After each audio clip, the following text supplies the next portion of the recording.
Buenos días nuevamente a todos los presentes. Vamos a continuar la clase de lo que es esqueletoaxial. Ahora, recuerden que la pasada clase vimos acerca de los huesos, tanto del cráneo como de la cabeza y de la cara, perdón, ¿verdad? Vimos los 8 huesos craneales, o sea, frontales, esfenoides, temporal, occipital, etmoides, parietales, y vimos igual los 14 huesos de la cara. Ahora, lo siguiente que vamos a ver son las características especiales del cráneo. ¿Qué quiere decir acá, chicos, el libro? Quiere decir que la unión de los huesos del cráneo van a formar diferentes componentes dentro de él. Y bueno, hay muchos muy importantes que hay que saberlos bien. De hecho, acá en las imágenes que te voy a mostrar hoy día, voy a querer que estés muy atento, porque voy a mostrarte imágenes acerca de lo que es, por ejemplo, todos los forámenes del cráneo, de ese cuadro importante que te dije que tiene tu libro. Vamos a ver el tabique nasal, vamos a ver las diferencias de sutura y fontanela. Vamos a ver grandes diferencias acá. Bien, primer componente. Primer componente en todo caso del cráneo, el tabique nasal. El tabique nasal. Recuerden, chicos, acá que tu cavidad nasal, miren, tu cavidad nasal se encuentra dividida en dos mitades, una mitad derecha y una mitad izquierda. La cavidad nasal se encuentra dividida en dos mitades, mitad derecha, mitad izquierda. Ambas mitades son iguales.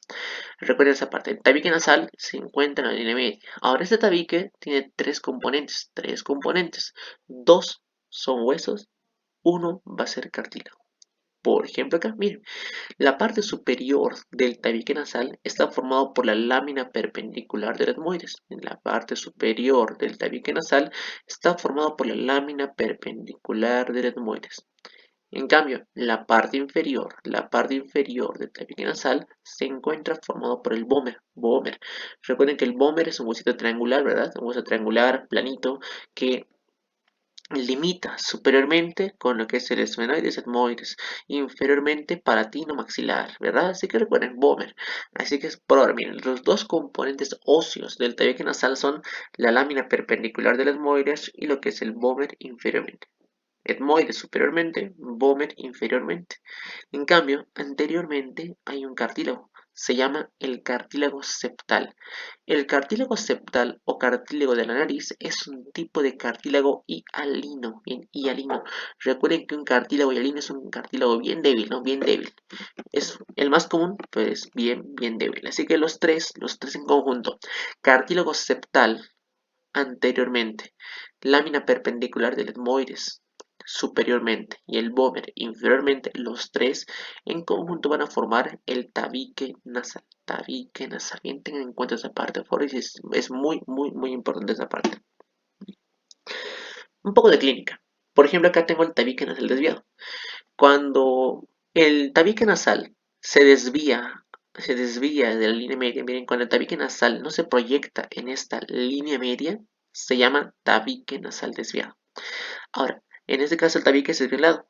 Puede romperse o puede estar afectado, o cualquier golpe delicado en la nariz, cualquier golpe puede romper el delicado tabique.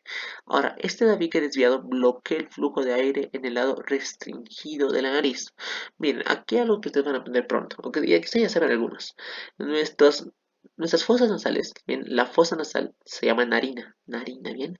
Ahora miren, este tabique se encuentra desviado ya sea a la derecha o a la izquierda. Ahora, al lado que se encuentre desviado el tabique, pues va a bloquear el flujo de aire adentro de lo que va a ser en todo caso esa fosa, ¿no? Esa narina. Por ejemplo, si mi tabique está desviado a la derecha, ¿qué va a pasar? Pues mi narina no puedo respirar, no hay un bloqueo del flujo de aire por el lado derecho. Bien, igual lo mismo pasa con el izquierdo. ¿Cómo se corrige esto? Mediante cirugía. En la cirugía puede corregir este tabique desviado. De hecho, van a ver que en el libro de Tórtora más adelante dice que al mismo tiempo que te estás haciendo una cirugía para corregir el tabique nasal, puedes hacerte al mismo tiempo una rinoplastia. Eso van a verlo alguna vez cuando estamos avanzando en la parte por lo menos de eh, vamos a hablarle para lo que es la parte. Pues vamos a hablar de la parte del respiratorio. Ahora sí, miren, vamos a ver la pared orbitaria. Ya vimos el tabique, primer componente. El segundo componente es la órbita, chicos, la órbita, pared orbitaria. ¿En qué consiste esta pared, chicos? Miren, lo que tengo que es lo siguiente. La órbita o la pared orbitaria tiene cuatro partes, cuatro lados. La parte superior, el techo de la órbita, techo. La parte inferior, el piso de la órbita, piso. La parte lateral, paredes laterales de la órbita. Y la parte medial, la pared medial de la órbita. Así que tengo el techo, el piso, la pared medial y la pared lateral de las órbitas. Ahora, estas paredes están formadas por hasta 7 huesos. Son 4 huesos de la cara, que son el maxilar, el cigomático, el palatino y el lagrimal, y son 3 huesos de la cara, del cráneo, perdón, el frontal, el esfenoides y el etmoides. Bien, así que tengan en cuenta esta parte. La pared orbitaria se encuentra formada por 3 huesos del cráneo, que son el frontal, esfenoides y etmoides, y 4 huesos de la cara, que son el cigomático, maxilar, lagrimal y este pequeñito acá, el palatino. Así que veamos acá en tu libro cómo lo hice. Ahí está, miren, en tu libro dice esto, chicos. El techo. El techo orbitario, miren aquí, el techo de la órbita se encuentra formado por 2 huesitos, que serían el frontal y el esfenoides. El techo de la órbita se encuentra formado por el frontal y el esfenoides. Bien, techo. En cambio, la pared lateral, miren, la pared lateral se encuentra formado por 2 huesitos también. Este huesito que ven acá es el cigomático, y este otro que está acá atrás es el esfenoides también. Bien, así que la pared lateral de la órbita se encuentra formado por 2 huesitos, el cigomático y esfenoides, según Tórtora, ¿no? Según Tórtora, cigomático y esfenoides. En cambio, el piso. Miren, aquí el piso está interesante. ¿Por qué? Porque a simple vista, si no eres muy observador, se podría decir, tú dirías, el piso se encuentra formado por lo que es el cigomático y el maxilar. Punto. Pero no, hay algo más. Esta pequeña puntita en azul que ven acá, chicos, es el hueso palatino.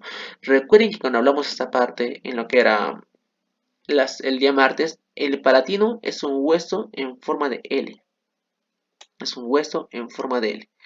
Recuerden que la puntita, esa puntita, aquí la parte superior, la puntita del palatino, forma una pequeña parte, literalmente una pequeña partecita de que del piso de la órbita, no el piso de la órbita. Así que recuerden, el piso de la órbita se encuentra formado por lo que es el palatino, una pequeña parte, forma el palatino, forma el hueso cigomático y el hueso maxilar, bien, el piso orbitario. En cambio, miren acá, la pared medial. La pared medial de la órbita se encuentra formada por hasta 4 huesos. Primero el maxilar. Segundo, posterior al maxilar se encuentra el hueso nasal. No, hueso nasal no, el hueso lagrimal. Luego, posterior se encuentra etmoides y esfenoides. Así que bien, la pared medial de la órbita se encuentra formada maxilar, lagrimal, etmoides y esfenoides. Ven como acá, chicos, miren, el esfenoides forma parte de 3 paredes orbitarias. El esfenoides forma parte tanto del techo, pared medial y pared lateral. Y mucho cuidado. Y vean como el cigomático forma parte de la pared lateral y el piso de la órbita.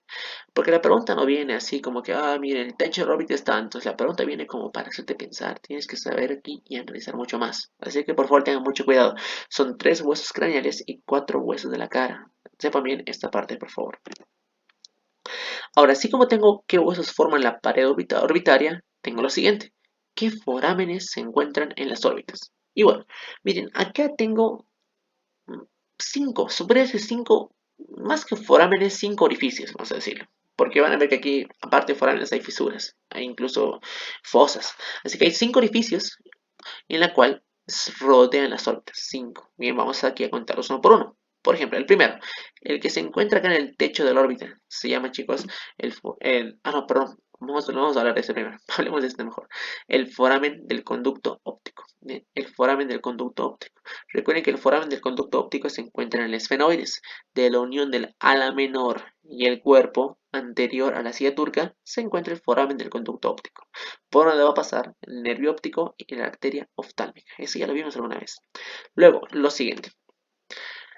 Entre el ala menor y el ala mayor del esfenoides hay una fisura, llamada la fisura orbitaria superior. Miren, está la fisura. Les dije, por eso no son forámenes, porque recuerden que una fisura es diferente, ¿verdad? Así que recuerden, hay orificios en las órbitas. El foramen del conducto óptico, la fisura orbitaria superior. Tengo otra más. Entre el esfenoides, el cigomático y el maxilar, tengo la fisura orbitaria inferior. Ahí está. La fisura orbitaria inferior, fisura orbitaria inferior.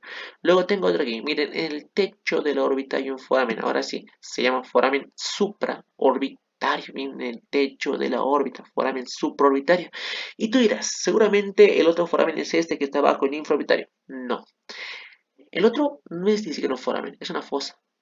Recuerden que el hueso lagrimal tiene una fosa llamada la fosa lagrimal. Y si vale la pena recordar, chicos, recuerden que cuando vimos el lagrimal, recuerden que el lagrimal es el huesito más pequeño de la cara. Tiene un conducto. Este conducto se llama el conducto, o la fosa lagrimal comienza un conducto vertical llamado el conducto nasolagrimal, que al final hace que las lágrimas desemboquen en la cavidad nasal, ¿verdad? Eso recuerden bien. Creo que te dije el día martes, porque cuando una persona está llorando, también al mismo tiempo puede estar secretando un moco. Es por esto, por la fosa lagrimal, en fosa lagrimal. Mucho cuidado.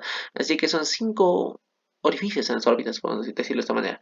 Foramen supraorbitario, foramen del conducto óptico, fisura orbitaria superior, fisura orbitaria inferior y la fosa lagrimal. Segundo orden están estos 5.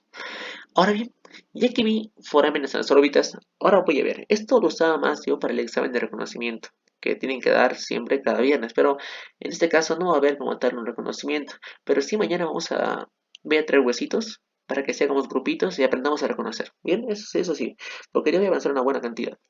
Listo. Ahora sí, forámenes. Bien, vamos a ver qué pasa acá, chicos. Miren, voy a mostrarte yo qué forámenes hay en el cráneo en 3 vistas. Vista superior, como la que está en la imagen, del piso craneano, vista inferior en la siguiente imagen, y voy a mostrarte qué forámenes hay también en la vista anterior o en la cara anterior. Y van a ver que en sí vamos a poder ver casi todos los forámenes que hay en todo caso. Así que aquí vamos a hacer un buen resumen y vamos a decir dónde se encuentra, qué pasa por ahí y qué forámenes. Y en eso es importante que lo sepamos. Lo primero es que hay que ponernos en situación. Lo primero es que estamos viendo la base o el piso craneano. ¿Qué cara? Cara superior, piso craneano. Ahora sí, después de eso hay que decir que aquí, entre el etmoides y el frontal, forman la parte anterior. Lateralmente, forman el temporal y parietal, lateralmente. Y posteriormente forman el hueso occipital. Ahora bien, siempre vamos a comenzar de anterior a posterior, de adelante hacia atrás. Lo primero, en el hueso etmoides, miren, recuerden que el etmoides tiene, chicos, dos láminas, una lámina horizontal, lámina cribosa. En la lámina cribosa del etmoides hay unos puntitos, orificios, se llaman los forámenes olfatorios. Ahora, por los forámenes olfatorios del etmoides pasan los siguientes nervios olfatorios. Por el foramen olfatorio pasa nervio olfatorio, o sea, el primer par craneal. Por el foramen olfatorio pasa nervio olfatorio, el primer par craneal. Por favor, tengan en cuenta esa parte. Foramen olfatorio, nervio olfatorio. Ahora bien, miren, vamos a dibujar aquí el otro, porque el otro sí es para poder hacerlo bien. Aquí tengo, ojalá salga mi dibujo, a la menor. Uy, me está saliendo mal. A la menor. Aquí tengo el cuerpo. Miren cómo cuando el ala menor y el cuerpo se están uniendo, hay un foramen acá. Este foramen que ven acá en la unión del ala menor y el cuerpo se llama el foramen del conducto óptico. De hecho, hay un dato más que da tu libro, que este foramen del conducto óptico se encuentra anterior. Aquí está la silla turca, que recuerden que era donde se alojaba la glándula hipófisis, por delante. Anteriormente a esta silla turca, anteriormente se encuentra el foramen del conducto óptico. Ahora, ¿qué pasa por este foramen del conducto óptico? Pasan dos cositas. El nervio óptico, que es el segundo par craneal, y la arteria oftálmica. El nervio óptico y la arteria oftálmica pasan por el foramen óptico. Muy bien, continuemos. Ahora bien, entre el ala mayor, ahí está, entre el ala mayor de los esfenoides y el cuerpo hay un foramen de apariencia redonda. Este foramen se llama el foramen redondo.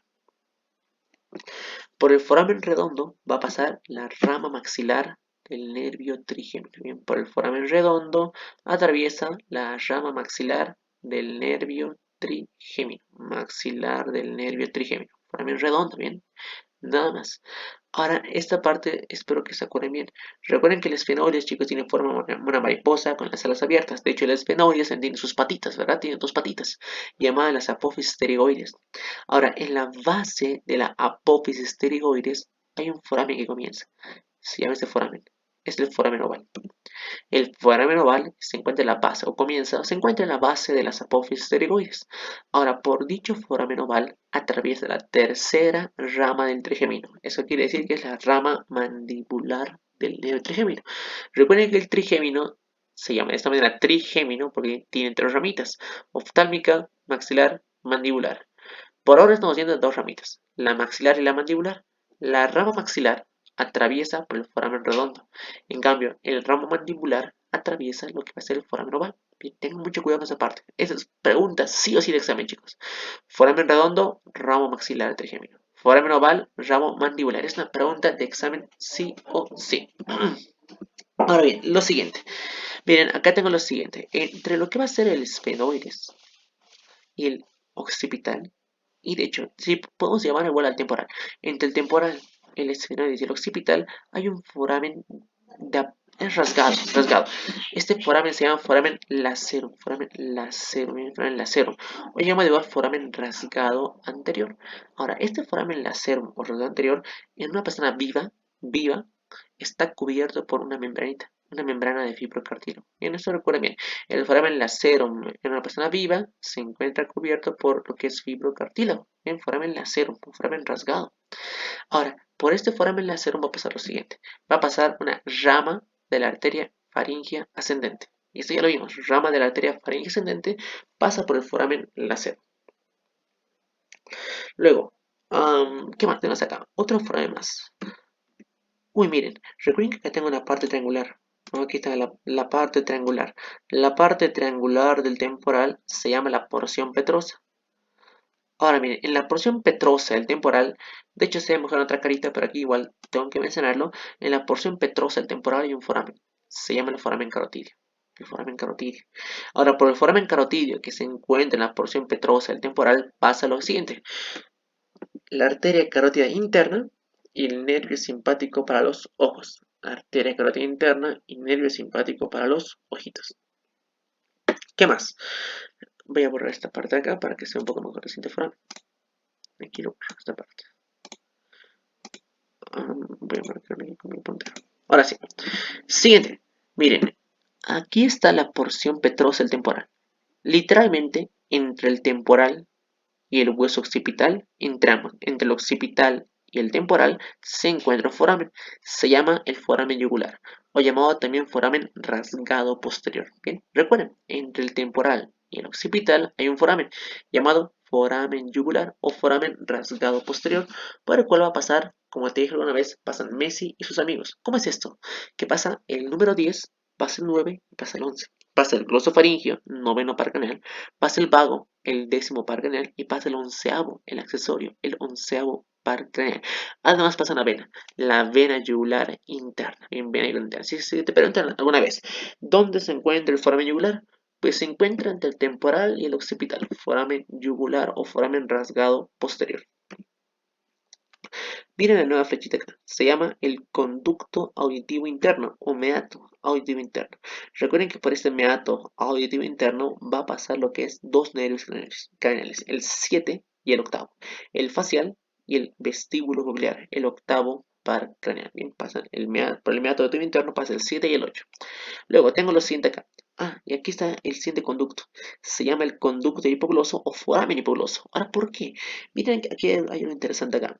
Recuerden que por encima de los cóndilos occipitales, vienen por arribita del cóndilo occipital, se encuentra el conducto hipogloso. Por este conducto hipogloso va a pasar primero el nervio hipogloso. Siguiente pasa una rama también de la arteria faríngea ascendente. Ahora miren como aquí hay dos cosas que hay que llamar, que te pueden llamar mucho la atención. Miren cómo la rama de la arteria faríngea ascendente pasa por el conducto hipogloso y también va a pasar por el foramen lacerum. Bien, así que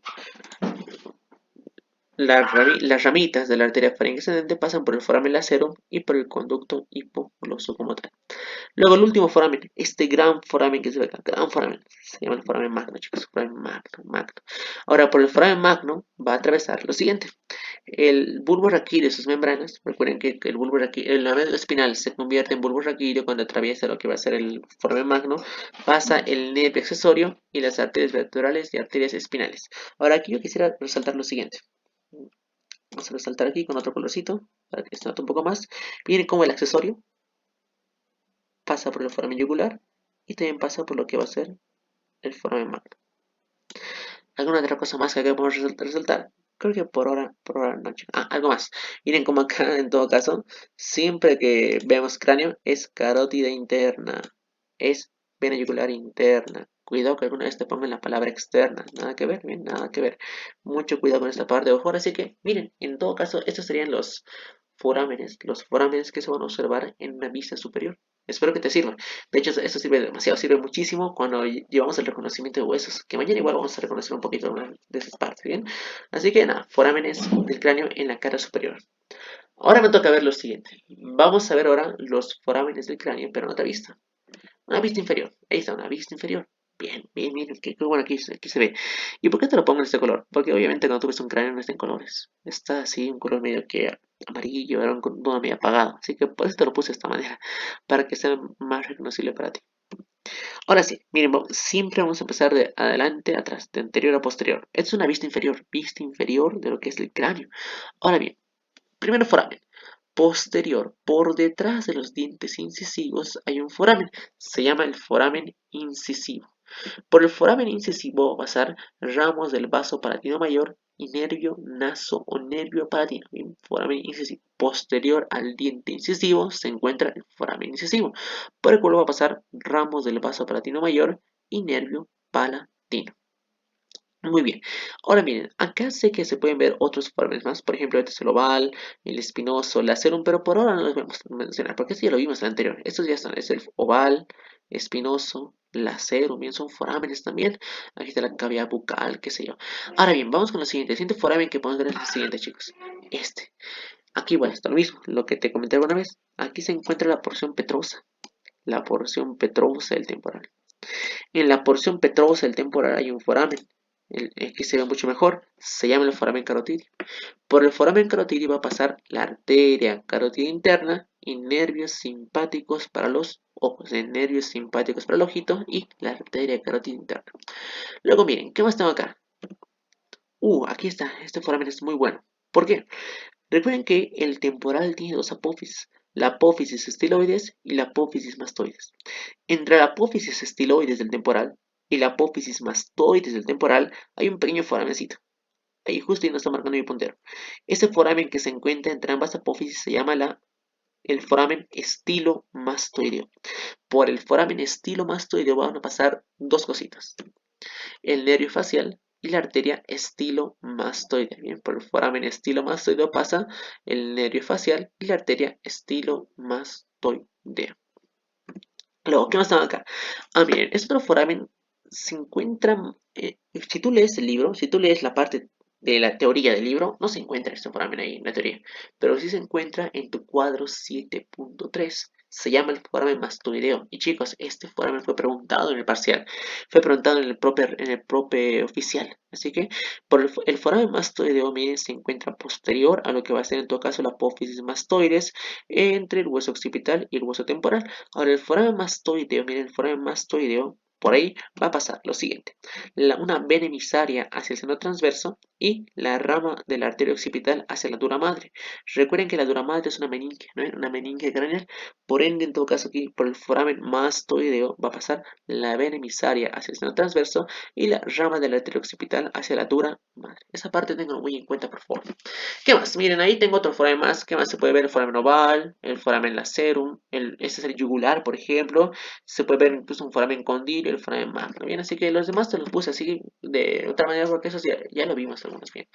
Recuerden que por el foramen oval va a pasar el ramo mandibular del trigémino. Por el lacerum va a pasar lo que es la arteria carotídea. No, va a pasar lo que son las ramas de la arteria faringe ascendente. Por el yugular pasa vena yugular interna, el 9, 10 y 11. Por el condilio, es una cosa que el condilio, tu libro no lo dice para nada, así que solo te lo marco. Condilio, nada más. Así que son los forámenes que se encuentran en todo caso en la vista inferior. Obviamente me falta aquí el magno, pero esto ya está sobreentendido. Ahora bien, vamos a ver otro foramen más. El siguiente foramen que nos toca ver, y algo más, si preguntan, ¿no se ve el foramen redondo en esta vista? No, no se puede ver. Solamente se ve el foramen redondo en la vista superior. porque se encuentra entre el ala mayor y el cuerpo. En cambio, no se ve, en esta vista inferior no se puede ver, porque está más arriba, no se ve para nada. Bien, por si acaso, solo se ve el oval, el acero en todo caso. Ahora bien, vamos con el siguiente, la última vista, la vista anterior. Ahora bien, aquí igual está interesante, porque aquí voy a repetir algunos forámenes como tal. Vamos a ver. En el techo orbitario, miren, en el techo de la órbita hay el borde, se llama el borde supraorbitario. A nivel del borde supraorbitario hay un foramen, se llama el foramen supraorbitario. O en todo caso, igual aquí al ladito, miren, en el lado derecho hay una escotadura, ¿no? La escotadura supraorbitaria. Recuerden que qué diferencia hay entre escotadura y foramen. La escotadura es un foramen incompleto, no está cerrado completamente. Que el foramen sí es un orificio completo, ¿verdad? Ahora, por el foramen supraorbitario va a pasar lo siguiente: la arteria y vasos, el nervio y vasos, perdón, supraorbitarios. Bien, foramen supraorbitario. Ahora tengo otro más. ¿Qué más tengo acá? Por ejemplo, mira aquí al fondo, entre el ala menor y el cuerpo se forma el foramen del conducto óptico. Sí, ya lo vimos alguna vez. Por el foramen óptico, ¿qué va a pasar? Nervio óptico, arteria oftálmica. También, miren, miren acá. Entre lo que es el ala menor y el ala mayor hay una fisura. Se llama la fisura orbitaria superior. Ahora, por esta fisura orbitaria superior van a pasar hasta 4 nervios. Va a pasar el oculomotor, el tercer par craneal, pasa el patético o trogliar, el cuarto par craneal, pasa el abducens, que es el sexto par, y también va a pasar, chicos, la rama oftálmica del trigémino, rama oftálmica. Recuerden que anteriormente vimos por dónde pasaba la rama maxilar, rama maxilar, foramen redondo, rama mandibular, foramen oval. Ahora estamos viendo por dónde pasa la rama oftálmica, la primera ramita del trigémino, que pasa en sí por la fisura orbitaria superior. ¿Saben qué es lo malo? O lo bueno quizá, que en tu libro se olvidaron de esto. En tu libro únicamente dice, por la fos o la fisura orbitaria superior pasan nervios y vasos. No dice nada más. Esto es no sé si es algo bueno o algo malo, pero bueno, para que tú lo sepas bien como conocimiento general, porque alguna vez te pueden preguntar, por esta fisura pasan hasta 4 nervios, 3, 4, 6 y la primera rama del trigémino. Así como tengo la superior, tengo igual otra, la fisura orbitaria inferior.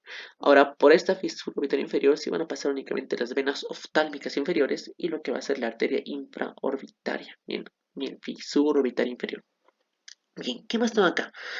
Este foramen. Miren, por debajo, justo por debajo de la línea media de lo que es el ojito, tengo un foramen. Se llama foramen infraorbitario.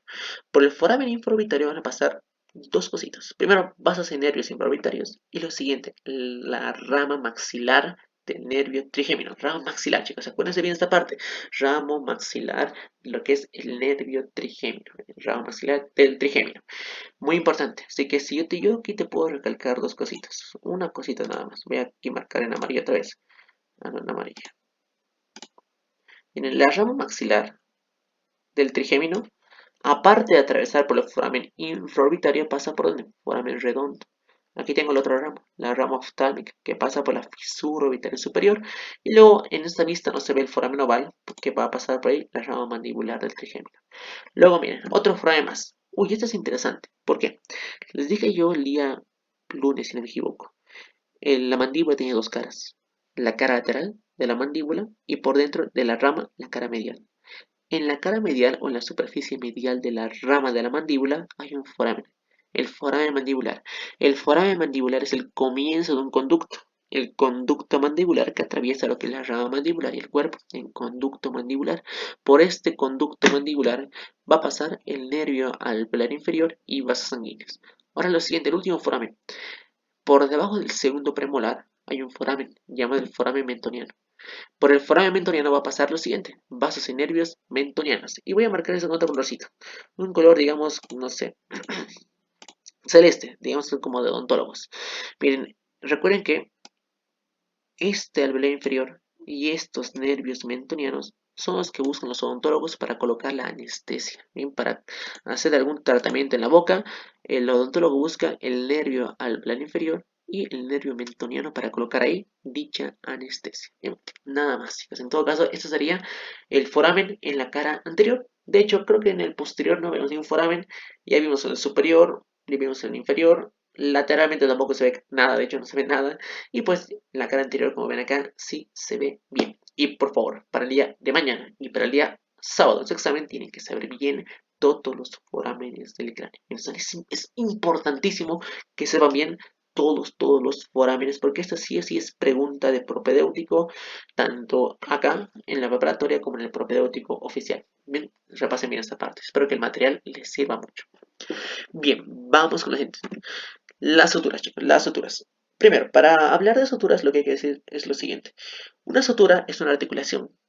Y tú dirás, ¿qué es una articulación?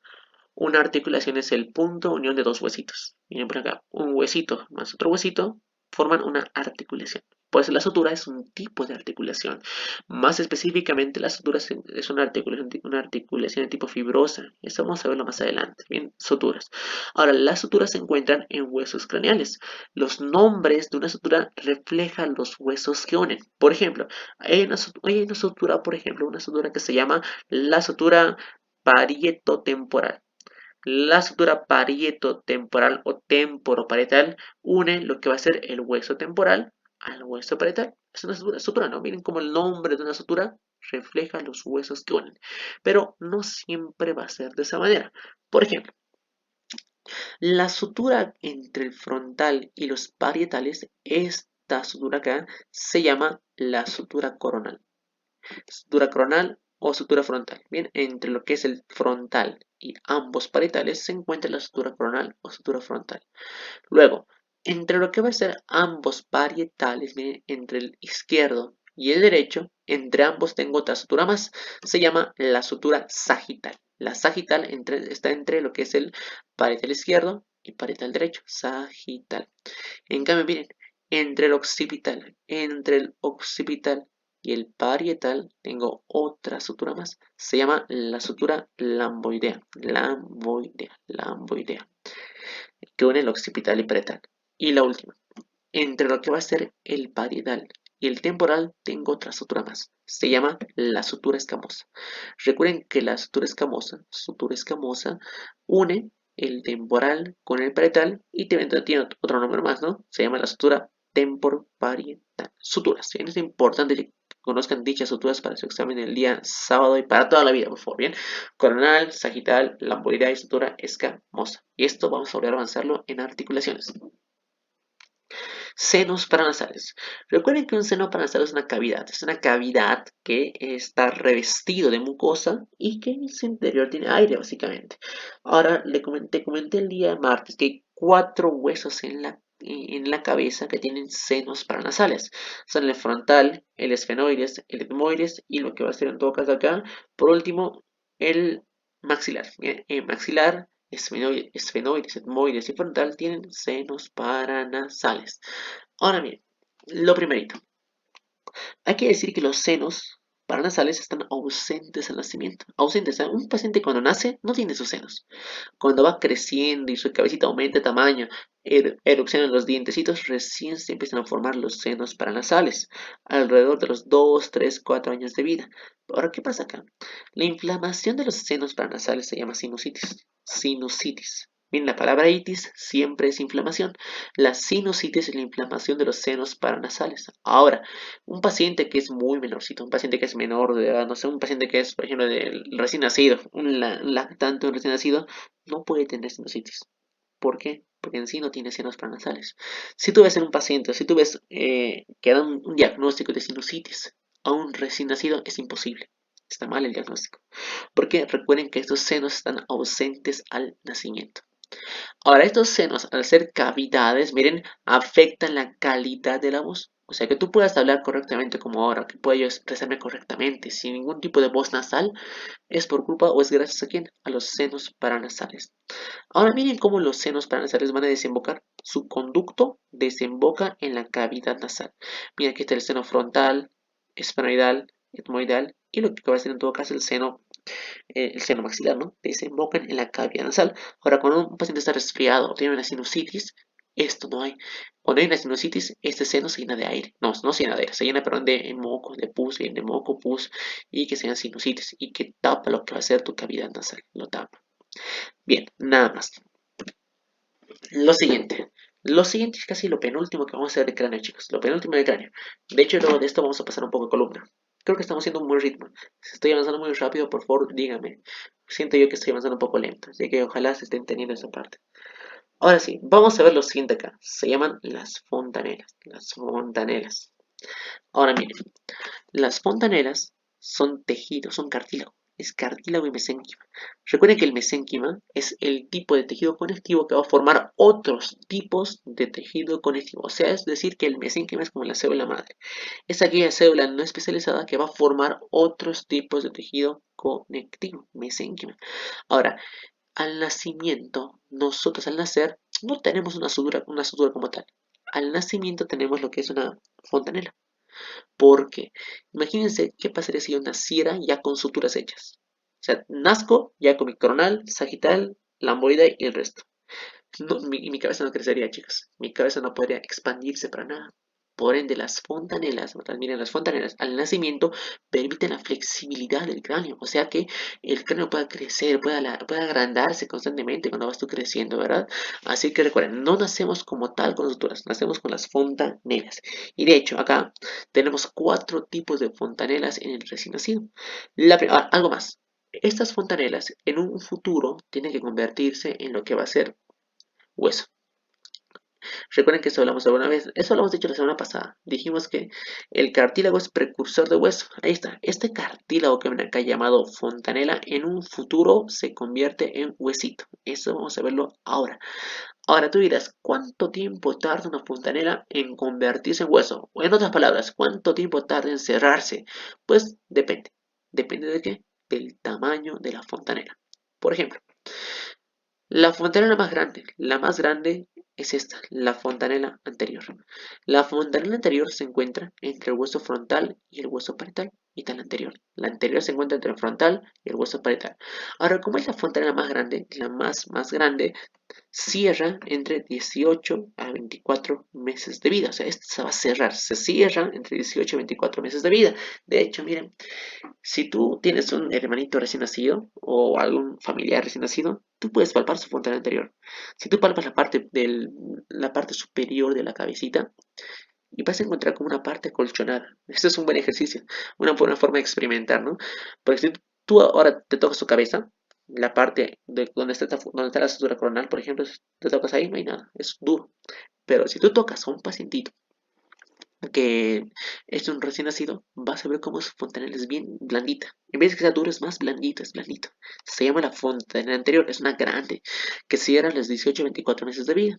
Ahora, en cambio, otra más pequeñita, mucho más pequeñita, se encuentra en la parte posterior, se llama fontanela posterior, que se encuentra entre el hueso occipital y el hueso parietal, la fontanela posterior, en que cierra a los 2 meses de vida, 2 meses de vida. Luego, así como tengo fontanelas en la cara anterior y posterior, también tengo fontanelas en la cara lateral. De hecho, en la cara lateral tengo dos, la anterolateral y la posterolateral. La primera que vamos a ver es la fontanela anterolateral. Esta fontanela anterolateral se encuentra entre el hueso frontal, parietal, temporal y esfenoides. Oh, pero ¿qué pasa acá, chicos? Resulta que en tu libro aquí está algo mal. Si están ahora siguiéndome con su libro, van a ver que en su libro dice la fontanela anterolateral está formada por cuatro huesos: occipital, parietal, temporal y esfenoides. Estoy seguro, si ahora revisan su libro, van a ver que dice occipital, chicos. Pero no, no es así. Ese es un error garrafal, garrafal del libro. En vez de que sea por favor la palabra occipital, en vez de que sea occipital, es frontal. La fontanela anterolateral se encuentra formado por el hueso frontal, parietal, temporal y esfenoides. ¿Ya qué edad cierra? Cierra a los 3 meses de vida. Por favor, corrijan ese error en su libro. No recuerdo bien en qué página se encuentra, pero se encuentra justo en la fontanela anterolateral. Bien, cierra los 3 meses de vida y se encuentra formado por el frontal, no así por el occipital. En cambio, aquí atrás, miren, en la parte posterolateral hay otra fontanela, la fontanela posterolateral, que se encuentra formado por tres huesitos, que son, en todo caso, el parietal, el temporal y el occipital. La fontanela posterolateral, que está comienza a cerrar hasta los 2 meses de vida, pero no completa su cierre hasta los 12 meses de vida. Bien, posterolateral. Así que chicos, tengan muy en cuenta por esta parte, corrijan el error que les estoy comentando ahora en este momento, porque recuerden que acá para la preparatoria vamos a preguntar con los errores corregidos. Ya para el propedéutico tienen que preguntar que si es error o no es error esta parte. Bien, ahora sí, listo, ya vamos a esta parte. Ahora vamos con la última parte, un hueso flotante. Un hueso que está flotando ahí, está pendiendo en tu cuello. En la cara anterior del cuello se encuentra el hueso yoides. De hecho, hay muchos memes, hay muchos TikToks del hueso yoides. Te pueden buscar en esa plataforma. Ahora miren, el hueso yoides es un hueso que se está suspendido. ¿Qué quiere decir la palabra suspendida? Está flotando en la cara anterior del cuello. Aunque bueno, no está flotando así mágicamente como tal, sino que se encuentra sostenido, se mantiene en su posición por ligamentos y tendones, por ejemplo, de lo que va a ser la apófisis tiroides, del cartílago tiroides. Ahora, como se encuentra solito en la cara anterior del cuello, no se articula con ningún otro huesito. Está suspendido, además es un punto de inserción, sostiene la lengua y es punto de inserción para algunos músculos de la lengua, cuello y faringe. Esto vamos a verlo, yo creo que ya en unas 2 semanas, 3 semanas, cuando ahí vemos la parte de músculos de la cabeza, más músculos del cuello básicamente, donde hay músculos de la lengua que van a insertarse en el huesoioides, hay músculos del cuello como los suprainfrahipereos que van a insertarse en el huesoioides y también músculos de la faringe, que eso lo vamos a hacer más adelante. Ahora, el huesoioides tiene forma de U, tiene forma de U, tiene 3 partes. La parte central es el cuerpo horizontal del huesoioides. Lateralmente tiene dos cuernos, digamos dos astas mayores o cuernos mayores, y las más chiquititas, astas menores o cuernos menores. Ahora, ¿qué pasa? Algo muy interesante. Miren, cuando un paciente muere estrangulado, ¿bien? Cuando un paciente le está, no sé, una persona le está ahorcando, así que se podría decir, está apretando el cuello fuerte, fuerte, fuerte, puede fracturar el hueso ioides. Bien, fractura el hueso ioides, los cartílagos de la laringe también son fracturados, ¿verdad? Y también la tráquea puede ser fracturada cuando un paciente se encuentra estrangulado, incluso puede ser que aquel pacientito que se suicida en la horca, por ejemplo, se fractura más frecuentemente el hueso ioides, porque se encuentra, recuerden, en la cara anterior del cuello. Y bien, hasta ahí. Perfecto. Hasta aquí vimos básicamente um, la que es la columna vertebral. No, pero vimos lo que es la cabeza, vimos que es el cráneo, todos los huesitos. Ahora vamos a la parte más, se parece la parte para mí más interesante del tema.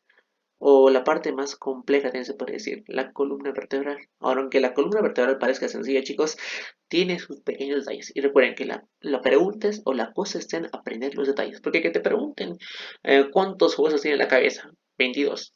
Eso es fácil. La cosa está en los detalles. La pregunta viene en los detalles.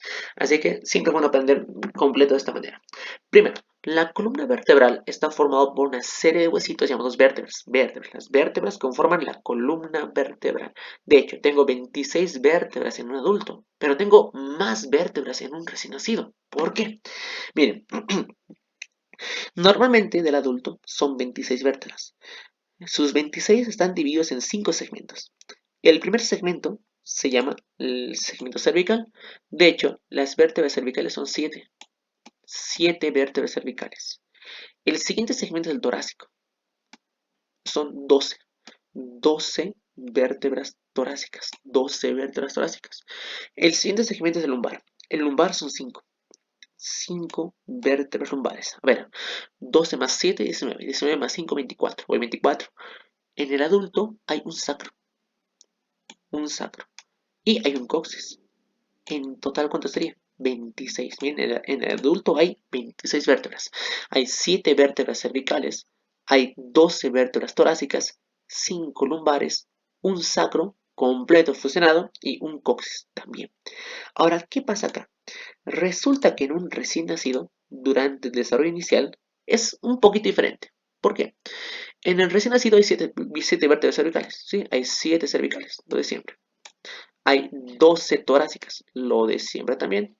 Hay 5 lumbares. Ahora, ¿dónde cambia? En el segmento sacro y segmento coxígeo.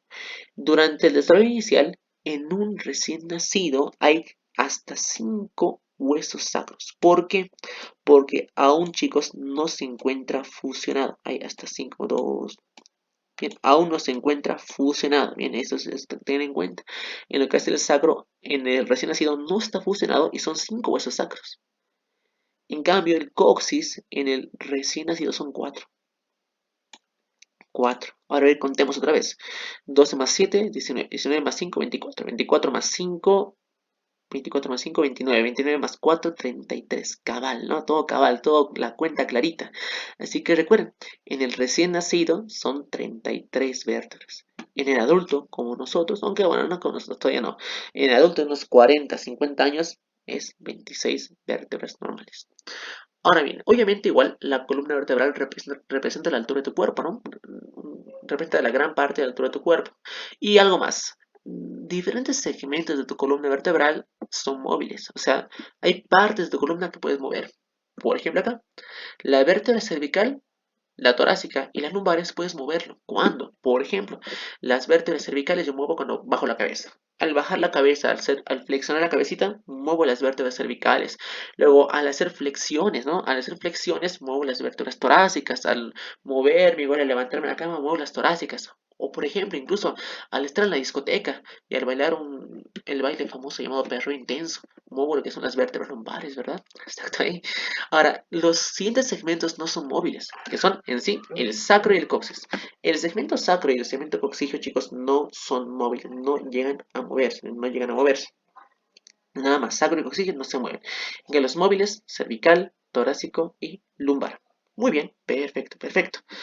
Ahora bien, vamos a ver acá lo siguiente. Si tú puedes ver la columna vertebral de frente, de frente, de frente, de frente, es derecha. Tu libro dice derecha. ¿De qué quiere decir eso? Es recta.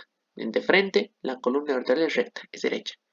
Pero si tú ves de costadito, una vista lateral, en una vista lateral, la columna vertebral es diferente. Tiene 4 curvaturas. Te los marco acá. A ver, voy a poner mi plumita. Tiene una curvatura cervical, de la cervical. Tiene una curvatura lumbar. Tiene también, otro colorcito, la curvatura torácica. Y tiene la curvatura sacra. Sacra. Sacra. Ahora miren que aquí lo marqué de otro color a propósito. ¿Por qué? Miren cómo la curvatura cervical y la lumbar son convexas. Son convexas anteriormente. Pero en cambio, la torácica y la sacra son cóncavas anteriormente. Ahora miren, acá hay algo que es bien complejo. No, no es complejo, sino que tienen que saber manejar sus términos médicos. Recuerden que la palabra convexo es una saliente. Convexo, saliente. En cambio, cóncavo es como un plato, ¿no? Aquí está el piso. Y como un plato hondo, eso es cóncavo. Cóncavo, cóncavo y aquí una saliente convexo. Ahora miren, acá tengo dos caras. La cara anterior y la cara posterior. Miren que algo interesante. Si yo veo la columna, la parte anterior de la curvatura cervical es convexa. Miren, anteriormente la curva cervical es una saliente. Te lo vuelvo a marcar acá. Voy a hacer una plumita. La parte anterior, miren cómo es convexo, es ligeramente convexo, es saliente, la curvatura cervical no es saliente. Perfecto, es una saliente, saliente. Hasta aquí mi puntero, voy a poner esta parte, otra vez, es saliente. Su curvatura cervical es convexa anteriormente. Pero veamos la siguiente que sería la curvatura torácica. La curvatura torácica anteriormente es cóncava, cóncava, bien, cóncava. La curvatura torácica es cóncava anteriormente. La curvatura lumbar es convexa, convexa anteriormente. Y la sacra es cóncava también anteriormente. Ahora, tu libro solamente te habla de esta parte. Tu libro solo te dice cuál es convexa y cuál es cóncava anteriormente. Pero en el examen puede venir de otra manera. Por ejemplo, miren cómo acá, si yo veo desde atrás, o sea, aquí voy a dibujar, voy a tratar de dibujar un changuito, soy yo. Aquí estoy. Uy, voy a tratar aquí de dibujarme bien. Aquí estamos nosotros. Pam, un ojito ahí. Mi nariz, qué sé yo, ahí está mi nariz. Es un pájaro, lo que sea que estoy dibujando acá. Aquí estamos nosotros. Bien, Ahora, ¿qué pasa acá, chicos? Si yo veo a la curvatura desde atrás, estoy viendo desde vista posterior, mira, estoy viendo desde posterior. Aquí yo estaba viendo desde anterior. Aquí yo estaba viendo desde anterior. Ven aquí desde anterior. Aquí estoy viendo desde anterior. Pam. Aquí vuelvo a dibujar. Digamos que soy yo. Listo. Pam, pam, pam. Aquí estoy viendo desde anterior. O sea, si yo veo desde anterior, la curvatura cervical es convexa. Torácica cóncava. Lumbar convexa. La sacra cóncava. Pero en cambio, yo me doy la vuelta. Si yo veo desde posterior, desde atrás, miren, yo veo desde atrás, esto cambia completamente. Cambia completamente. Porque posteriormente, la curvatura cervical es cóncava. Cóncava. Y la lumbar también es cóncava. Cóncava. Posteriormente. En cambio, la curvatura torácica es convexa y lo que es la sacra es convexa posteriormente. Ahora, lo que digo, tu libro no te menciona como tal, tu libro no te dice de ambas, tu libro por suerte o por mala suerte siempre te habla de la cara anterior nada más, que la cara anterior tiene diferentes convexidades o concavidades. Ahora, un tip interesante, un tip muy fácil, chicos. Miren, si un lado o si una cara es convexa, si en una curvatura, si una cara es convexa, la otra cara, la posterior, sí o sí es cóncava. Y si la cara anterior es cóncava, la cara posterior es convexa. Y así, sucesivamente hablando. Pero bueno, lo que más me gustaría que tú sepas es la cara anterior. Cómo se ve anteriormente dichas curvaturas de la columna. Bien, esta parte es importante que lo recuerden bien, por favor. Tanto la cervical como la lumbar, convexas. La torácica y la sacra, cóncavas. Por favor, esta parte tenganlo muy en cuenta. Ahora bien, mira aquí hay algo muy interesante, que nosotros al nacimiento no nacemos con las cuatro curvas formadas. De hecho, todos nacemos con una única curvatura cóncava anterior. Miren, aquí está, anterior, a la frente, posterior, ¿no? Miren cómo la columna vertebral es cóncava anteriormente al nacimiento. Ahora, ¿será que nos quedamos así toda la vida? Pues no, gracias a Dios no. Gracias a Dios hay lo siguiente. Miren, aquí hay algo interesante que lo voy a marcar a los 3 meses de vida. Bien, a los 3 meses de vida, a los 3 meses, hay algo llamado sostén cefálico. Bien, a los 3 meses hay algo llamado sostén cefálico. Ahora, ¿en qué consiste el sostén cefálico? Consiste que el pacientito aprende a mantener erguida su cabeza. Resulta que al nacimiento, si tú levantas a un recién nacido así hasta el techo, como si fuera, no sé, Simba, qué sé yo, su cabeza se va hacia atrás, hacia abajo o hacia el costado. Pero en cambio, a partir de los 3 meses de vida, 3 meses de vida, el pacientito empieza a erectar, se empieza a mantener erguida su cabeza. ¿Por qué? Porque resulta que a los 3 meses se desarrolla una curvatura, la curvatura convexa cervical. O sea, a los 3 meses de vida, esta curvatura ya no es cóncava, ahora es convexa. Es convexa. Como es convexa, miren, yo aprendí a sostener mi cabecita. Ahorita aprendí, esto lo voy a borrar, qué horrible esta parte. Aprendí a sostener lo que es la cabecita. Aquí voy a dibujarlo mejor con mi mano. Aquí está marcado pluma. A los 3 meses, el paciente, ¿qué hace? Aprende a sostener la cabeza en su posición a los 3 meses de vida, a los 3 meses de vida, ¿bien? A los 3 mesecitos, lo siento por mí, alguien, digamos que aquí está, a los 3 meses de vida, el paciente aprende a sostener la cabeza, sostiene la cabeza, sostén cefálico, bien sea sostén cefálico, y se forma la curvatura cervical. Ahora, tu libro no dice específicamente qué edad, solo dice meses después. Meses después, se forma una segunda curvatura. Y esta se llama la curvatura lumbar, chicos, la lumbar. Miren cómo el nacimiento de la lumbar es cóncava, pero después, meses después, esta curvatura se vuelve convexa. Convexa. ¿Cuándo? Cuando el pacientito aprende a caminar. O no, no más que aprende a caminar, cuando aprende a sentarse, o quiere gatear, quiere moverse con sus piernitas, quiere sostenerse con sus piernitas. ¿Qué pasa? Pues comienza a desarrollar la curvatura lumbar convexa. Curvatura lumbar convexa. Así que, en otras palabras, chicos, a los 3 meses se forma la curvatura cervical. La torácica, la lumbar, meses después, y luego viene la sacra, ¿verdad? Nada más así como algo distorsionado. De esta manera se forma. El cervical, 3 meses, cervical, 3 meses, cervical, 3 meses, meses después, la curvatura lumbar. Ahora, de esta manera, tenemos tres curvaturas. No, tenemos dicho dos tipos de curvaturas, primarias y secundarias. Escuchen bien, una curvatura primaria es aquella curvatura que jamás cambia de forma. ¿Cómo es esto? O sea, nosotros nacimos con curvaturas cóncavas, cóncavas anteriormente. La curvatura primaria es aquella curvatura que jamás cambia de forma. O sea que nacimos con una curvatura cóncava y morimos con esa misma curvatura cóncava. Nunca cambian de forma. Y las dos curvaturas que nunca cambian de forma son la torácica y la sacra. La torácica y sacra son curvaturas cóncavas, nunca cambian de forma y se las llaman primarias. En cambio, aquellas curvaturas que sí cambian de forma, bien, sí cambian de forma en alguna etapa de tu vida, han cambiado de forma de cóncava a convexa, se las llama secundarias.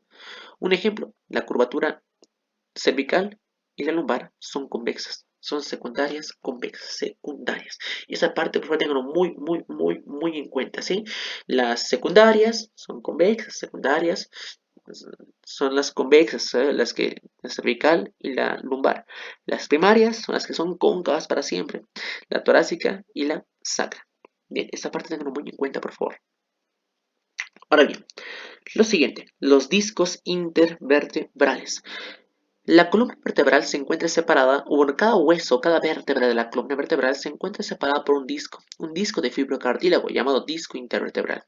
Ahora, este disco intervertebral se encuentra entre la segunda vértebra cervical hasta el sacro, o sea, casi toda la columna, desde la segunda vértebra cervical hasta el sacro, y además representa el 25% de la altura de una persona. Ahora bien, el disco intervertebral, chicos, el disco tiene dos partes.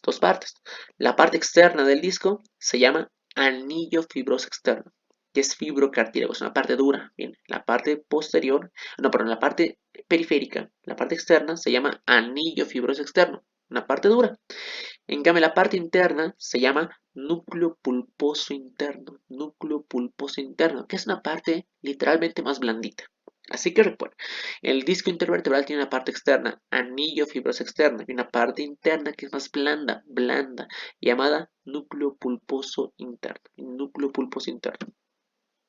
Ahora miren, aquí lo siguiente. Los discos intervertebrales permiten varios movimientos de la columna vertebral y absorben el impacto vertical. Por ejemplo, cuando tú saltas, tus huesos no chocan, no van chocando uno con uno, no chocan una vértebra con otra, sino que los discos intervertebrales se encargan de absorben el impacto vertical, reducen el daño en la columna vertebral, en otras palabras. ¿Sí? Ahora, aquí hay algo interesante. Yo siempre relacioné a un disco intervertebral como una esponjita. ¿Por qué como una esponja? Por lo siguiente. Miren, resulta cuando tú estás en tu día a día, tú sales de tu camita, te levantas de tu camita, empiezas a correr, a caminar, saltas, juegas, te caes, te golpeas, lo que sea. Cuando estás en tu día a día, tus discos intervertebrales se hacen más pequeñitos. O sea, el tamaño original que tienen, el tamaño normal que tienen, cuando tú estás en tu día a día, poco a poco se hacen más pequeños, se achatan, se podría decir, se hacen más pequeños, ¿no? Se hacen más pequeñitos. Así que hablando de otra manera, tú cuando vas a dormirte a tu casita todas las noches, vas a dormirte un poquito más pequeño de lo que eres. Porque el disco es un cuerpo de cartílago. El cartílago, recuerden que no es firme, no es como decir que es duro, es flexible. Como este disco es flexible, cuando tú estás en tu día a día, ¿qué pasa? Pues este disco se vuelve más pequeñito, más pequeñito. Por eso tú vas a dormirte un poquito más pequeño de lo que eres. Pero en cambio, cuando estás en tu camita durmiendo todo tranquilo, estás así todo bien durmiendo, no hay ninguna fuerza, no hay ninguna tensión en la columna vertebral y de esta manera tus discos que estaban pequeños vuelven a ser grandes como antes. Por eso se dice que cuando tú te despiertas un poquito más grande de lo que eras ayer. Y así se repite. Vas a dormirte un poco más pequeñito y te despiertas un poco más grande. Duermes pequeño, te levantas más grande. Pero eso es mínimo, es muy mínimo lo que se ve, ¿no? En todo caso, es lo que importa en la altura del cuerpo. Ahora, tú dirás, ¿por qué este disco se hace más pequeño y más grande? Una simple cosa, chicos. Pierde agua y gana agua. Cuando este disco pierde agua, se hace más pequeño. Y al revés, cuando este disco gana agua, se hace más grande, se regenera básicamente. Ahora, algo más que tienen que acordarse, los discos intervertebrales no son vasculares, o sea, son avasculares, no tienen irrigación, por ende, tardan mucho tiempo en regenerarse. En esa parte lo vimos igual en tejidos la semana pasada y espero que se acuerden muy bien de esa parte. Ahora bien, esta parte de acá, chicos, igual es muy importante y me agrada poder verlo ahora porque mañana vamos a poder ir igual lentamente lo siguiente. Miren, vamos a ver partes de una vértebra típica. Partes de una vértebra típica. Resulta que en toda la columna, entre las 26 vértebras, hay vértebras que se parecen una con la otra, se llama vértebra típica, y otras cuantitas que no se parecen en nada a la anterior, o sea, son vértebras atípicas. Por ahora, primero vamos a ver cuáles son las vértebras típicas, que en sí, toditas se parecen. Primero, una vértebra típica tiene tres partes. La parte anterior de una vértebra típica se llama cuerpo, es el cuerpo vertebral. Luego, desde el cuerpo vertebral se proyecta un arco. Este arco se llama el arco vertebral. Arco vertebral. También una vértebra típica tiene hasta 7 apófisis. Hasta 7 apófisis. Por ende, chicos, una vértebra típica tiene básicamente tres partes. El cuerpo vertebral, el arco vertebral y lo que van a ser las apófisis. Son hasta 7 apófisis en cada vértebra típica. Y eso, por favor, tenganlo muy en cuenta. Son 7 apófisis. Un cuerpo vertebral y un arco vertebral. Vamos a comenzar hablando del cuerpo, chicos. El cuerpo. Miren, el cuerpo vertebral es la parte anterior. La parte anterior de una vértebra típica es el cuerpo vertebral. Este cuerpito o este cuerpo vertebral es grande. ¿Por qué? Porque sostiene el peso del cuerpo. Además, miren, la parte superior y la parte inferior del cuerpo vertebral son rugosos. Van a ver mañana. Mañana voy a tener unas cuantas vértebras y voy a prestarles un cachito de las vértebras y van a sentir como el cuerpo, la parte superior del cuerpo y la parte inferior del cuerpo son rugosos.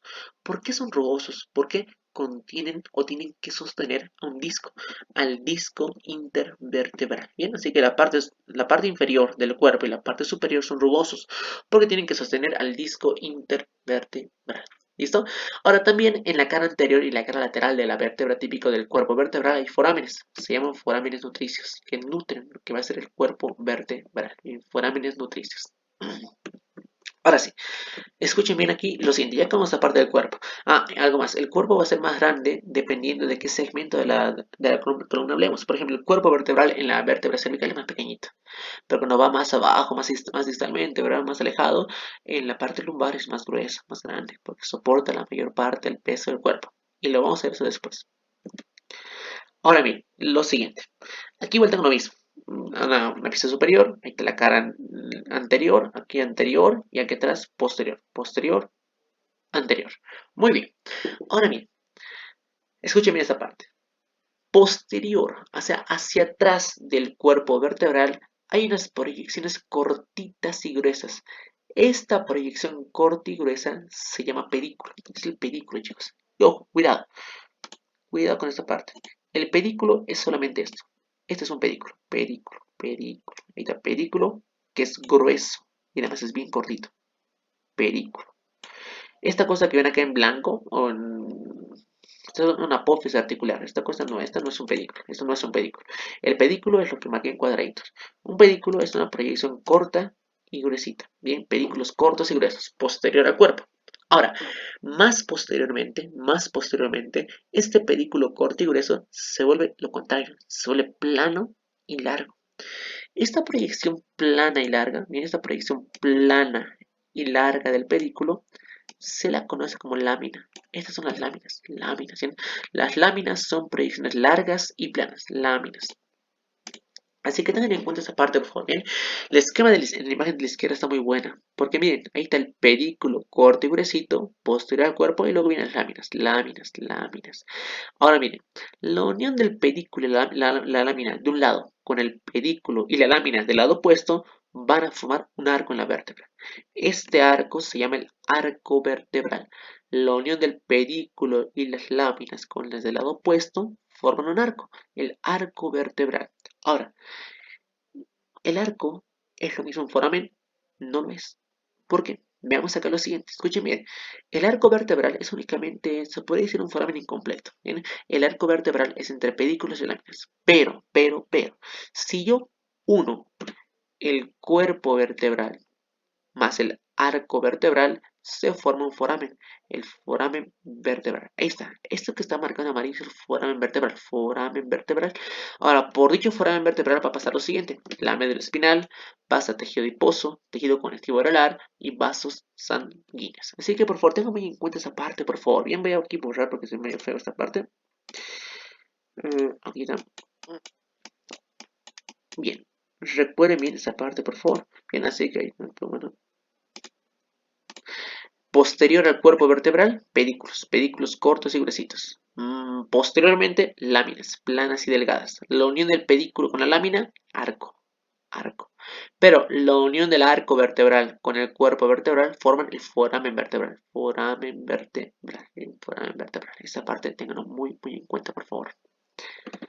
Ahora bien, lo siguiente. Cuando hablamos de una sola vértebra, una vértebra tiene foramen vertebral. Pero en cambio, un conjunto de vértebras, una apilada encima de la otra, forma un conducto. Se llama el conducto vertebral. Un conducto vertebral. Mucho cuidado. El conducto vertebral se extiende desde el foramen magno hasta lo que va a ser el sacro. Miren, hasta la parte superior del sacro, ahí se extiende lo que va a ser en todo caso el conducto vertebral. Mucho cuidado con esta parte, por favor. Ahora miren, acá tengo igual algo muy muy interesante. Aquí tengo la vértebra en su vista lateral. Y miren cómo acá tengo lo siguiente. Esto. Esto se llama la escotadura. Son las escotaduras vertebrales. Es un pedículo, pero es un pedículo. Miren cómo los pedículos tienen como hendiduras en la parte superior y en la parte inferior. Se llama escotadura vertebral superior y escotadura vertebral inferior. Ahora, estas escotaduras, o por estas escotaduras, o bueno, con una vértebra se articula con otra, miren, con una vértebra se articula con otra, la unión o estas escotaduras lateralmente forman un foramen.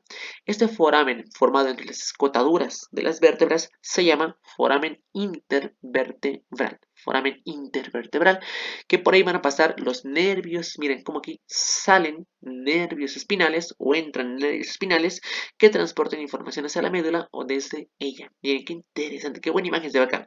Miren como lateralmente, de lo que es la columna vertebral, se encuentra el foramen intervertebral. Por este foramen intervertebral salen lo que son los nervios de la médula espinal hacia el exterior, foramen. Ahora, cuidado que confundan, chicos, foramen intervertebral con foramen vertebral, que bueno, en sí no tiene nada que ver. Tengan mucho cuidado con esa parte, por favor. Y con esto de apófisis voy a acabar, para que así no cargar tanto y mañana empezar directamente de cervicales. Primero, aquí tengo, recuerden que una vértebra típica puede tener hasta 7 apófisis, 7 apófisis. Hay tres apófisis que van a ser un sitio de inserción de ligamentos y tendones y otras 3 que es un sitio de articulaciones. Vamos a ver cómo. Primero, escuchen esta parte muy bien lo que dice acá. En la unión de la apófisis, en la unión del pedículo y la lámina, miren, cuando el pedículo y la lámina se unen lateralmente sale una apófisis, llamada las apófisis transversas. De la unión del pedículo y la lámina lateralmente se proyectan las apófisis transversas. En cambio, de la unión de la lámina con lámina, posteriormente se proyecta la apófisis espinosa. Lámina con lámina, apófisis espinosa.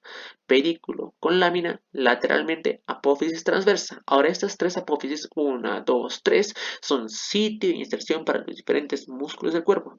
Cuando veamos la parte de espalda, vamos a ver que hay músculos interspinosos, intertransversos, multífidos, qué sé yo, que bueno, se insertan en estas apófisis como tal. Ahora las siguientes, miren, hay otros más. 1, 2, 3, 4. Ahí están 4 apófisis llamadas apófisis articulares. Estas apófisis articulares van a formar, como su nombre indica, articulaciones. O sea, van a articular una vértebra con otra. Ahora vamos a ver esa otra vez. Miren, aquí está lo mismo. Del pedículo, de la unión del pedículo y la lámina, lateralmente, apófisis transversa. Lámina con lámina, apófisis espinosa. Inserción muscular. En cambio, la siguiente, miren, aquí se ve una buena imagen, en una cara lateral. Aquí tengo arriba una apófisis articular superior y aquí una apófisis articular inferior. Ahora escuchen muy bien esta parte. La apófisis articular superior de una vértebra se articula con la apófisis articular, no, perdón, otra vez, la apófisis articular inferior de una vértebra se articula con la apófisis articular superior de la otra vértebra, de esta manera. Y miren, miren cómo se articula. Ahora, esta articulación entre las vértebras se llama articulaciones intervertebrales. Bien, a lo que igual el libro lo dice más adelante, vas a ver que la apófisis es una proyección, pero vean cómo en la apófisis hay una carilla. Esta carilla que hay en la apófisis se llama la carilla articular inferior o también la carilla articular superior. Ojo, la carilla es un punto de articulación. Recuerden bien esa parte.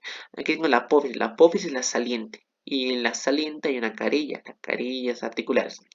Por esa razón, la carilla articular inferior se articula con la carilla articular superior de otra vértebra. Juntos forman la articulación intervertebral. Un poquito de clínica, miren la artrosis. Siempre que ves la palabra artrosis hablando de enfermedades es una degeneración. Cuando el cartílago se degenera, artrosis, en degeneración articular. Miren aquí igual osteofitos cuando el cuerpo vertebral se introduce entre la columna vertebral y cierra lo que es el disco, osteofitos.